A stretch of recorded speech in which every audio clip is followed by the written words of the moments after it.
రాష్ట్రంలో urea కొరతపై YCP నిరసన rally చేపట్టింది. శ్రీకాకుళం జిల్లాలో ర్యాలీకి బయలుదేరుతున్న ఆముదాల వలస ఇన్ఛార్జ్ చింతాల రవికుమార్ ను కార్యాలయం వద్ద పోలీసులు నిర్బంధించారు. ఈ సమయంలో పోలీసులకు వైసీపీ నాయకులకు మధ్య తోపులాట జరిగింది. కూటమి ప్రభుత్వం రైతులను మోసం చేస్తుందని రవికుమార్ మండిపడ్డారు. రైతులకు మేలు చేసే విధంగా ప్రభుత్వాలు ముందుకెళ్లాలన్నారు. ప్రతిపక్షాల గొంతు నొక్కడం సబబు కాదన్నారు.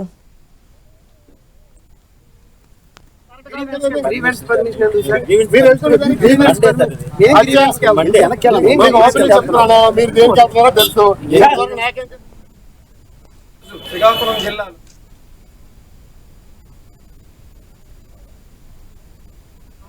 ఇచ్చారు.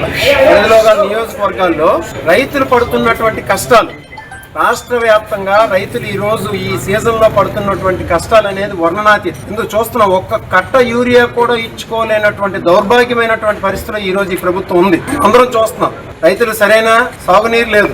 అలాగని ఇస్తామని రైతు భరోసా